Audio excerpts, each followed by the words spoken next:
સૌને નમસ્કાર. રાષ્ટ્રચિંતન જોગી સાહેબની પાઠશાળામાં આપ સૌનું હૃદયથી સ્વાગત છે. આજે ધોરણ 11 ગુજરાતી પ્રથમ ભાષા ભણીશું. એ પહેલા કેટલાક લોકોએ વ્યક્તિગત કેટલીક રજૂઆતો પણ કરી છે. કોઈએ કહ્યું ધોરણ 9નું ગુજરાતી ભણાવો, કોઈએ કહ્યું ધોરણ 10નું ગુજરાતી ભણાવો. પ્રયત્ન કરું છું કે 11-12ના ગુજરાતીની સાથે 9-10નું ગુજરાતી પણ હૃદયથી આભાર વ્યક્ત કરું છું અને જોડાયેલા રહેશો. એકાદ મહિનો ક્ષમા કરશો, નેટવર્કની થોડી સમસ્યા છે. આપણે ભણવાનું શરૂ કરીએ.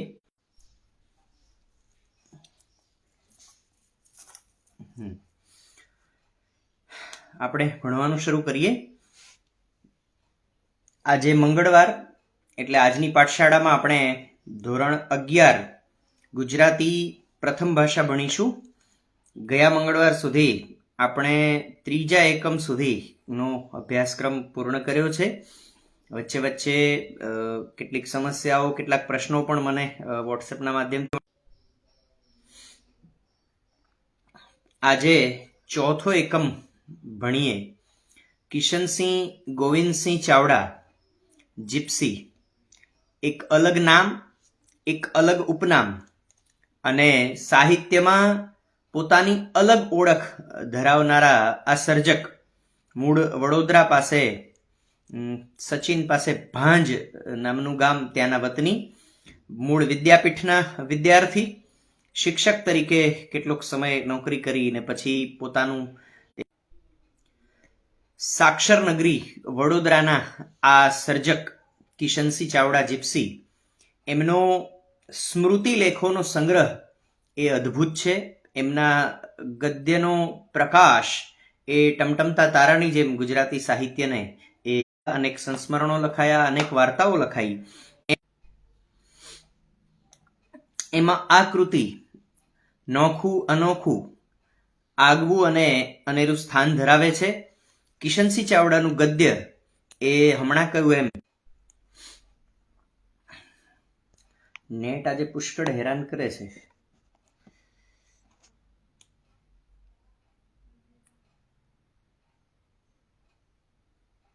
જોઈએ, આ છેલ્લો પ્રયત્ન છે. જો હવે નેટ અટકશે તો આ વર્ગ આપણે અહીંયા પૂરો કરીશું, તો પછી આવતીકાલે ભણીશું. તો ગુજરાતી સાહિત્યમાં તારા મૈત્રકની જેમ ટમટમતી આ કૃતિ એટલે અમૃતા. કિશનસિંહ ચાવડાની અમર રચના એટલે અમૃતા. અમૃતા એમની નાની બહેનનું નામ, અને પહેલા ફકરામાં જ એ લેખની શરૂઆતમાં જ કોઈ પ્રસ્તાવના બાંધ્યા વિના, કારણ કે ભાઈ બહેનની વાત કરવામાં કોઈ પ્રસ્તાવનાની જરૂર મને નથી લાગતી કે હોય. પોતાની બહેન વિશે કે પોતાના ભાઈ વિશે વાત કરવાની થાય તો વગર પ્રસ્તાવનાએ એ કરી શકાતી હોય છે. એમ કિશનસિંહ ચાવડા કોઈ પ્રસ્તાવના વિના સીધા જ સહજતાથી જાણે મારી તમારી સામે એ પાઠ માંડીને બેસે અને એક વાત જાણે માંડી હોય એમ, મારી નાની બહેનનું નામ આમ તો અમૃતા, ઘરમાં એને બધા અમુ કહીને બોલાવે, અને અમારી બે વચ્ચે ઉંમરમાં 3 વર્ષનો ફરક. એ અમુ 3 વર્ષ નાની અને કિશનસિંહ 3 વર્ષ મોટા. પણ હવે જોજો બરાબર કે નાની બહેનનો પ્રભાવ એ આખા ઘર ઉપર છે, પડોશીઓ ઉપર છે, આખા ફળિયા ઉપર છે. અને કિશનસિંહ પોતે પોતાના બાળપણમાં શરમાળ પ્રકૃતિના છે, ઓછા બોલા છે અને થોડા અંતર્મુખી પણ છે. પણ આ બધું કિશનસિંહ પરોક્ષ રીતે વ્યક્ત કરે છે. આવું એમણે ક્યાંય પેલું ચકોલાયો ચોખાનો દાણો, ચકીલાઈ મગનો દાણો એમ ક્યાંય એ સહજતાથી કહ્યું નથી. પણ એમણે જે વાતને અધ્યાર રાખીને પણ બહુ જ સ્પષ્ટતાથી વાત કહી દીધી, એ એમની કથન કલા એ કાબિલે દાદ છે. એ કિશનસિંહ ચાવડાની કલમને અહીંયા 100 વાર વંદન કરવા ઘટે એવી અદ્ભુત ગદ્ય કલા, એવી અદ્ભુત લેખન કલા એ કિશનસિંહ ચાવડાને એ સિદ્ધ થઈ છે. એને બદલ એમની કલમ એ અભિનંદનને હકદાર છે. અમૃતા એ કેવી છે એની વાત એ આખી વાતની શરૂઆતમાં જ કિશનસિંહ ચાવડા લખી આપે છે કે એવી તે પ્રભાવશાળી હતી કે કદાચ ક્યાંક લડવાનું થાય. આમ તો અમૃતા નાની હતી ને કિશનસિંહ 3 વર્ષ મોટા હતા, પણ કદાચ ક્યાંક પડોશમાં કોઈની સાથે લડવા જેવું થાય કે કોઈ છોકરાઓ જોડે ફળિયાના કોઈ છોકરાઓ જોડે તકરાર જેવું કંઈ થાય ને તો સામાવાળાના એ બાર વગાડી દે. હવે સામાવાળાના બહાર વગાડી દેવા, એ બાર કેવી રીતે વગાડાય સામેવાળાના, એ કોઈ ગુજરાતીને શીખવાડવું કે સમજાવવું પડે એવું હું માનતો નથી. એટલે સામેવાળાના બાર વગાડી દે ને એમાંની અમુ હતી. એટલે અમુ કેવી મજબૂત હશે, અમુ કેવી તાકતવર હશે એનો અંદાજ અહીંયા આટલી વાતથી જ આવી જાય ને. તેમ છતાં એ અમુના શરીરની તંદુરસ્તીની ખુશ્બુ, એનો નમણો ચહેરો, એની ચકોર તેજસ્વી આંખો, એની વાત પણ કિશનસિંહ ચાવડા વિશેષ કરે છે. એ કે છે એની આંખોમાં ઉપર હું મુગ્ધ હતો, એની આંખો મને ખૂબ ગમતી. અને કિશનસિંહ ચાવડા એ વાતની પણ કબૂલાત કરે છે કે એ મોટા થયા પછી ખબર પડી કે આંખો સ્ત્રીની સુંદરતામાં કેટલો મહત્વનો હિસ્સો હોય છે. એ તો એવી સમજણ નહોતી ત્યારે પણ અમૃતાની આંખો એ કિશનને ગમતી. અને એના ઉપર ધનુષ્યાકૃતિ રચી રહેતા ભવા છે એ પણ એટલા બધા ગમતા કે ક્યારેક એ પોતાની બેનને જોડે બેસાડી અને ભવાને પંપાડ્યા કરતા. અને પછી તો ક્યારેક અમૃતા ના હોય ને તો એ પોતાના ભવા પંપાડતા, એ અમૃતાને યાદ કરી લેતા. એ પ્રકારે અહીંયા અમૃતાને પોતાની બાળપણની સ્મૃતિઓ સાથે ચિતરવાનો લેખકે પ્રયત્ન કર્યો છે. અને હવે અમુક કેવી છે એ કહેવા માટે અહીંયા કિશનસિંહ પોતાના નાનીનો સહારો લે છે. કારણ કે બાળપણ એ આપણું બાળપણ હંમેશા આપણા મોસાળ સાથે જોડાયેલું હોય.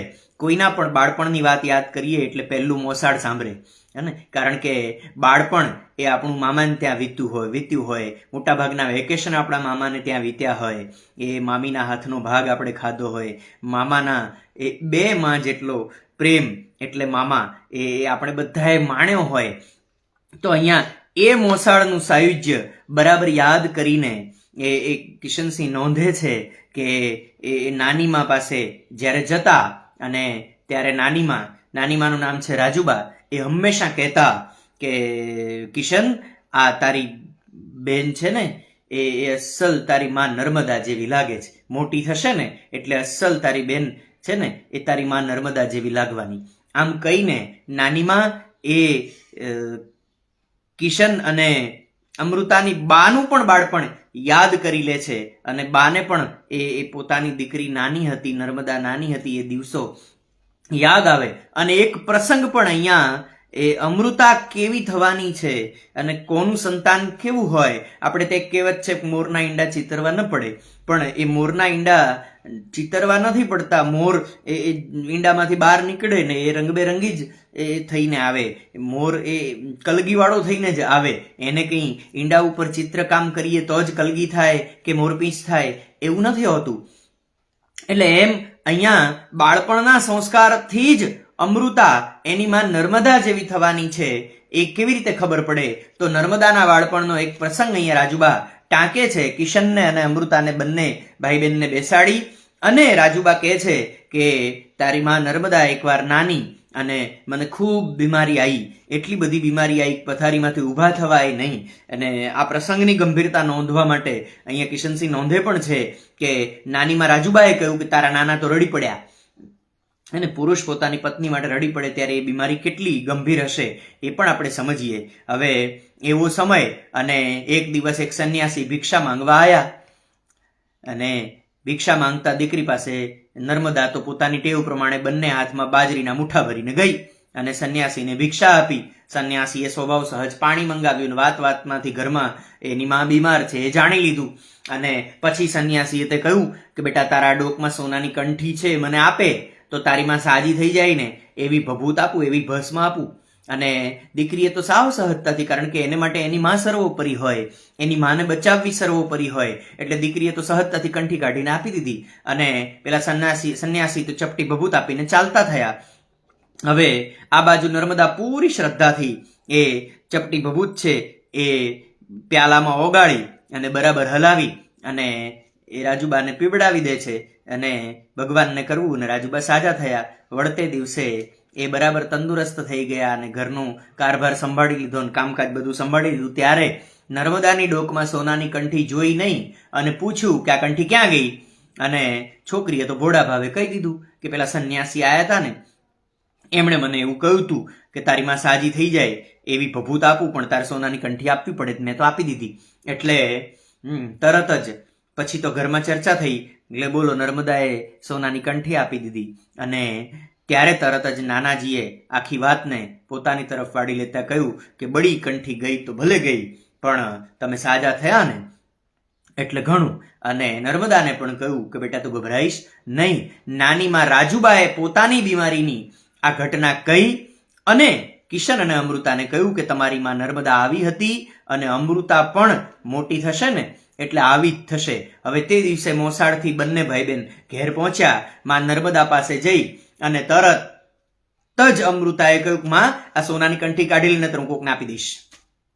હવે માને એવું તે કે તરત તો પોતાના બાળપણની વાત યાદ આવે નહીં, પણ પછી તો કિશને વાત કરી કે આવું આવું થયું હતું, આવી આવી ઘટના બની હતી અને રાજુબાએ અમને આવી બાળપણની વાતો કહી છે. એટલે પછી તરત જ એ બાને આ વાત ઉપર વાલ આવ્યું. માં નર્મદાએ એ તરત જ અમૃતાને બચ્ચીઓનો વરસાદ આપ્યો, બચ્ચીઓનું ઇનામ આપ્યું. અને જેવી અમૃતાને મૂકીને કિશનને પકડવા જાય ત્યાં બંદા તો પોબારા ગણી ગયા. હવે કેટલો શરમાળ છે પોતે એ અહીંયા લેખક વ્યક્ત કરે છે કે બંદા તો પોબારા ગણી ગયા. હવે માં વાલ કરવાની હતી તોય એને એટલી શરમ લાગે, એટલો સંકોચ થાય, એવો તે અંતર્મુખી આ બાળક આગળ અમૃતાના વ્યક્તિત્વને ચિતરતા, અમૃતાના પ્રાણ સાથે, અમૃતાના જીવ સાથે જોડાયેલી એક વાત એ આગળ લેખક નોંધે છે કે અમુને પાંચિકાનો બહુ શોખ ને એ રમત પાછળ એ ગાંડી. હવે તમે જોજો બરાબર, અહીંયા અમૃતાને પાંચિકાનો બહુ શોખ આટલું કહી દીધું હોત ને તો એ અમૃતાનો પાંચિકાનો શોખ તો અહીંયા વ્યક્ત થઈ જ જતો હતો. પણ અહીંયા લેખક ભાષા સાથે કેટલું મજબૂત કામ લે છે કે છે એ રમત પાછળ એક ગાંડી. હવે કોઈ રમત પાછળ તમારી ઘેલછા હોય, કોઈ કામ પાછળ તમારી ઘેલછા હોય, કોઈ વ્યક્તિ, વસ્તુ કે સ્થિતિ પાછળ તમારી ઘેલછા હોય, એ ઘેલછા વ્યક્ત કરવા માટે આનાથી વિશેષ એ બળકટ વર્ણન એ બીજું કોઈ હું જોતો નથી. કલાકોના કલાકો અમુ પાંચિકા રમતા થાકે નહીં. અને એ વખતે એ ફળિયામાં એક મારવાડી કુટુંબ, એમના બીજા એક ઘરમાં, આ તો સુખી ઘર હતું, સંપન્ન પરિવારમાં રહેતા, એટલે ફળિયામાં એમનું એક બીજું મકાન હતું ને ખાલી રહેતું હશે એટલે એક મારવાડી કુટુંબને આપેલું. અને એ મારવાડી કુટુંબના વડા હતા ભૈરવ કાકા. એ વખતે રાજમહેલમાં એ કંઈ શિલ્પકામ ચાલતું હશે, કંઈ ને કંઈ કામ રાજમહેલોમાં એ સમય તો ચાલુ રહેતું. તો રાજમહેલમાં એ શિલ્પકામ માટે જતા અને આરસપાણ ટાંકવામાં એમની જોડી નહીં. હવે ભાષા પાસે અહીંયા લેખક કેટલું જોરદાર કામ લે છે. ટાંકણું જાણે એમનું બાળક અને હથોડી જાણે એમની દાસી. આટલું કહી દીધા પછી કોઈ શિલ્પકાર વિશે કશું વિશેષ કહેવાનું રહેતું નથી. કોઈ શિલ્પકાર, કોઈ શિલ્પી હાથમાં ટાંકણું ને હથોડી લે. હવે ટાંકણું એના બાળક અને દાસીની જેમ ટાંકણું ને હથોડી એના હાથમાં રમતા હોય, આટલું કહી દઈએ એટલે એ શિલ્પકારના હાથની કળા કેવી હશે, એના શિલ્પકામનો જાદુ કેવો હશે, એ પથ્થર પર કેવા રંગો ઉકેરતા હશે, એ જોવું, જાણવું ને સમજવું બિલકુલ સહજ થઈ પડે. કેવી મૂર્ત કલ્પના, કેટલું સહજતાથી એ ભૈરવ કાકાના શિલ્પકામનું મહત્વ, ભૈરવ કાકાનું શિલ્પકામ કેટલું શ્રેષ્ઠ છે, ભૈરવ કાકા કેવા શ્રેષ્ઠ શિલ્પી છે, એ એક જ વાક્યમાં ટાંકણું જાણે એમનું બાળક ને હથોડી જાણે એમની દાસી. લેખકે ભાષા પાસે ગજબ કામ લીધું છે. એ ભૈરવ કાકા એક દિવસ બાને માટે સુંદર મજાનો આરસનો ખલ લઈ આવ્યા અને એ ખલ જોઈને બા તો રાજી રાજી થઈ ગયા, અમૃતા પણ રાજી રાજી થઈ ગઈ. અને તરત જ એ ભૈરવ કાકાનો હાથ પકડીને કહ્યું કે મને કૂકા લાવી આપો ને, મને કૂકા બનાવી આપો ને. હવે નાનકડી અમૃતા, એક તો આખા ઘરની લાડકી, એવી બોલકી, અને આ ભૈરવ કાકા તો પાછા ઘરના ભાડુઆત હતા. હવે મકાન માલિકની દીકરી એમની પાસે આરસના કૂકા માંગે અને આવા શ્રેષ્ઠ શિલ્પીને આરસના કૂકા ઘડતા વાર તો શું લાગે? બીજા જ દિવસે એના આરસના કૂકા આવી ગયા અને એવા સુંદર કૂકા, બસ આખા ફળિયાની છોકરીઓમાં અમૃતાનું તો માન વધી ગયું. કારણ કે હવે કૂકા તો કોઈની પાસે કેના હોય, તો નળિયાના ટુકડા કરીને કૂકા બનાવ્યા હોય ને, કાંકરામાંથી કૂકા બનાવ્યા હોય ને, કદાચ કોઈ પેલા કોડા લઈ આવ્યા હોય તો એના કૂકા બનાવ્યા હોય, અથવા કોઈ બીજા પથ્થરને ઘસીને કૂકા બનાવ્યા હોય. હવે આજકાલ તો ખબર નહીં, કૂકા રમવાનું ઘણું ઓછું થઈ ગયું છે, પણ રમતા હોય તો કદાચ કપચીના કાંકરા લઈને એના કૂકા બનાવે. પણ હવે અમૃતા પાસે તો આરસના કૂકા હતા. એ સમયે આરસ પહાણના ઉંબરા બનાવે ને કોઈ, તો પણ એ મોટી વાત કહેવાતી કે અમના ઘરમાં આરસ પહાણના પગથિયા છે, આરસ પહાણના ઉંબરા છે. અને અમૃતા આરસના કૂકા રમવા માટે લઈ જાય. છોકરીઓમાં એનું માન વધી ગયું, એની આબરૂની મહત્તા વધી ગઈ. અને ધીમે ધીમે ધીમે ધીમે અમૃતાએ આ કૂકાને રમી રમીને એવા તે સુંવાળાને એવા તે ચળકતા બનાવી દીધા. કારણ કે રોજ વપરાય. અમૃતાને શોખ એટલો બધો હતો. અને આગળ જ લેખકે કહી દીધું છે કે અમૃતા એ રમત પાછળ ગાંડી હતી. એટલે એ કૂકા એવા તે સરસ રમી રમીને એણે ચળકતા કરી દીધા. એ કૂકા જાણે કે એનો પ્રાણ. કેટલા પ્યારા હશે, કેટલા વાલા હશે, એના માટે બીજું કશુંય લખવાની જરૂર નથી. લેખકે લખ્યું કે આ કૂકા જાણે એના પ્રાણ. હવે કૂકા જ એના પ્રાણ છે. અને પાછી એ પાંચિકા કેવી રમે, તો એકવાર 4-5 એની બેનપણીઓ સાથે ઓટલા પર બેસીને કૂકા રમતી. અને બીજી છોકરીઓ કૂકા રમે ને તો થોડા ઉછળે, થોડાક ઉછળે ને પાછા ચૂકી પણ જાય ને પડી જાય. પણ અમૃતા રમે તે એવા તે ઊંચા કૂકા ઉછાડે. અને એ ઊંચા ઉછાડે ને ત્યારે એની અણિયાળી આંખો એવી તે મોટી થાય. હવે એ આંખો ઉપર લખે કે અગાઉ જ કહ્યું છે કે મારી બેનની આંખો ઉપર તો મુગ્ધ હતો, એ આંખો મને ખૂબ ગમતી. હવે એ કીકી ઊંચી ચડે અને અણિયાળી આંખો જાણે એની મોટી થાય, કેટલી પ્યારી લાગે. અને એ દૃષ્ટિપાથી નીચે ઉતરે. એક તો અમુની આંખો ચબરાક હતી અને આ કૂકાની રમતે એને વધારે અણિયાળી બનાવી. એ ગુસ્સે થાય. અહીંયા એક વાત વચ્ચે લેખક એવી પણ નોંધે છે કે એ ગુસ્સે થાય ને ત્યારે એવી તો એની ભ્રમરો ખેંચાય કે બા એની સામે તરત પાછી નમતું જોખી દે. હવે સામેવાળાના તો બાર વગાડી જ દેતી, બીજા કોઈની સામે તો બાર વગાડી જ દેતી, પણ બા એની સામે નમતું જોખી દેતી. અને અમુનું કીધું બધાએ માનવું પડતું. એ આરસના કૂકા એને અતિશય વાલા હતા.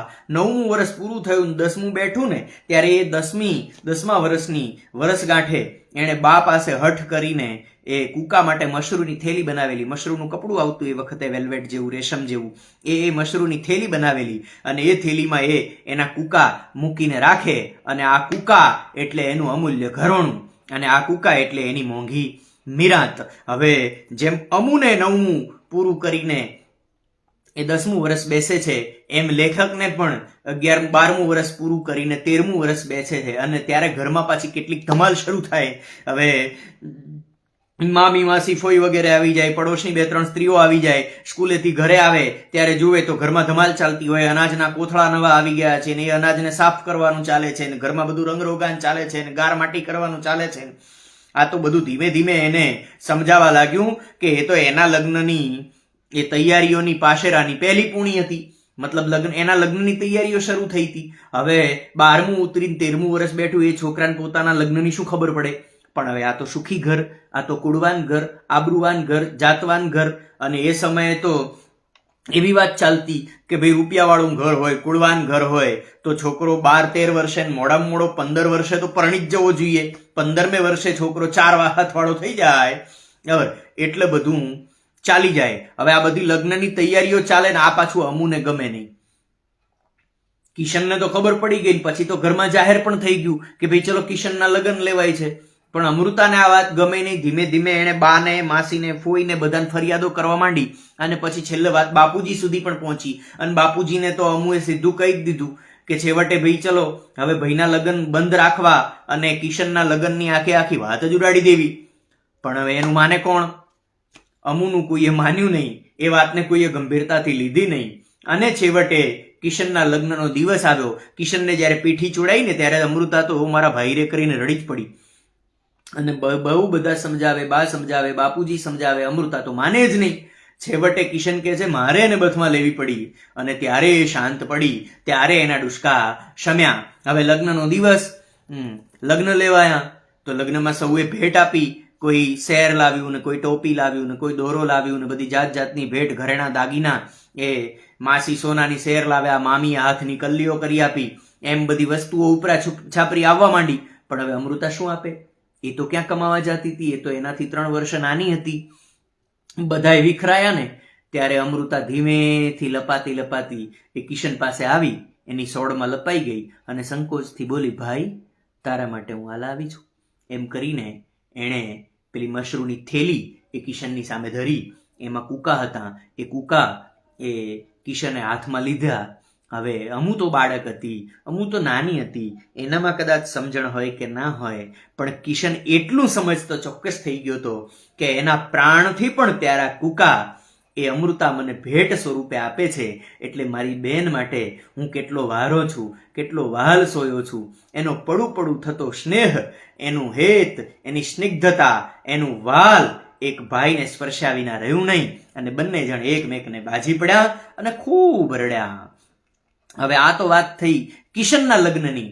પછી અમુ તો મોટી થઈ, વધારે નમણી બની. હવે અહીંયા પણ ભાષા પાસે તમે જુઓ, પોતાની બેન યુવાન થાય છે અને એનું વર્ણન લેખક કરે છે.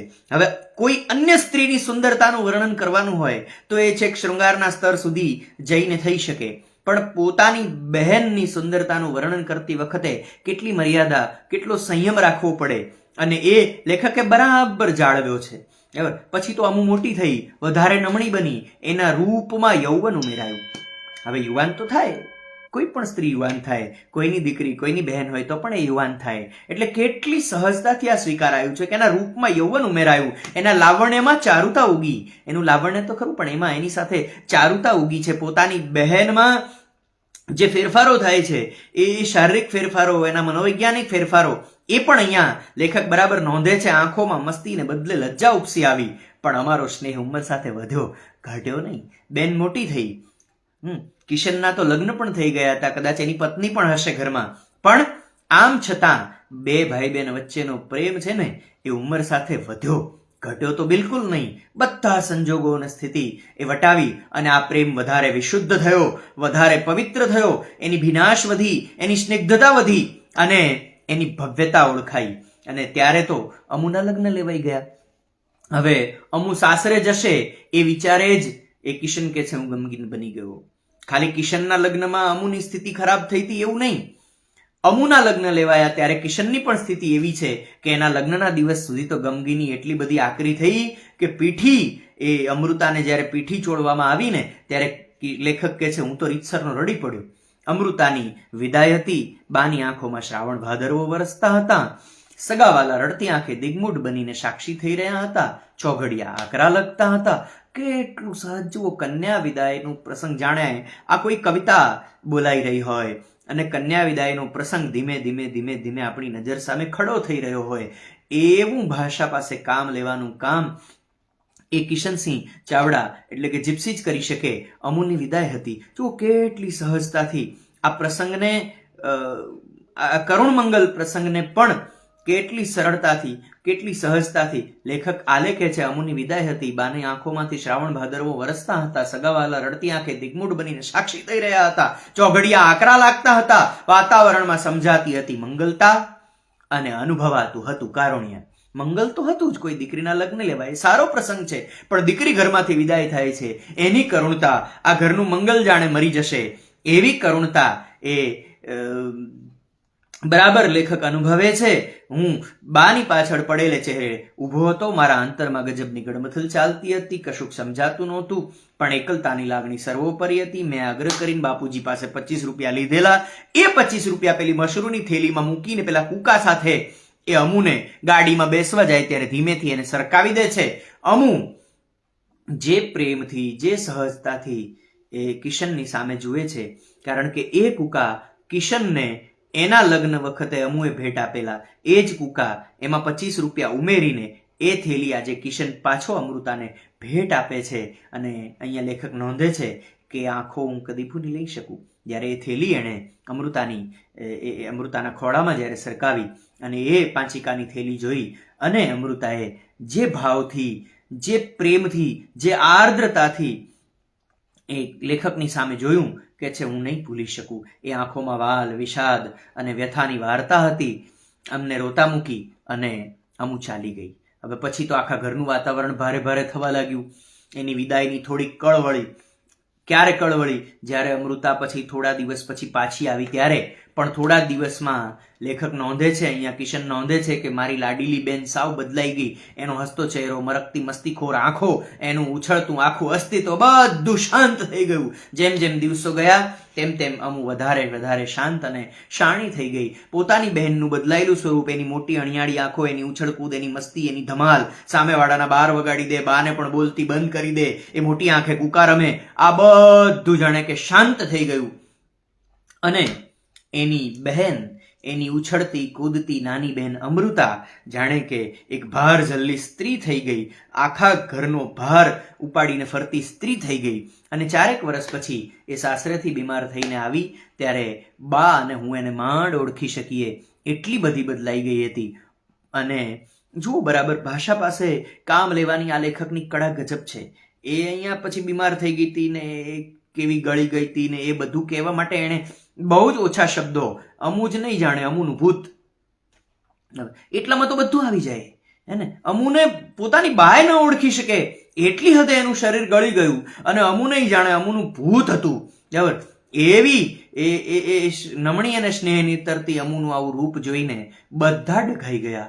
આખું ઘર જાણે કે અવાક હતું, કોઈ કશું બોલવાની સ્થિતિમાં નહોતું. બા તો રડી પડી. થોડા દિવસ થયા, અમુની બીમારી વધી અને એટલી વધી કે એક સવારે એ સૌને રડતા કકડતા મૂકીને ચાલી નીકળી. અમુ જતા ઘરમાં સુનકાર વ્યાપી ગયો, સનસનાટી તૂટી પડી, કુટુંબનું જાણે માંગલ્ય મરી ગયું. આ શબ્દોમાં જાણે સર્વસ્વ આવી ગયું. એક ઘરની દીકરી એ મરી ગઈ છે, એક ઘરની દીકરીનો સ્વર્ગવાસ થયો છે. સાસરેથી પરત આવેલી દીકરી, બીમારી લઈને આવેલી દીકરી એ મરી જાય છે ત્યારે ઘરનું માંગલ્ય મરી જાય છે, કુટુંબનું જાણે માંગલ્ય મરી ગયું.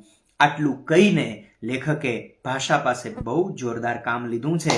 બાની આજ્ઞાથી 3જે દિવસે હું નર્મદા અને ઓર સંગમની ઉપર ચાણોદ અમુના અસ્થિ લઈને જવાનો હતો. બાએ કહ્યું હતું કે અમુના અસ્થિનું વિસર્જન એ ચાણોદ ત્રિવેણી સંગમમાં કરવાનું છે.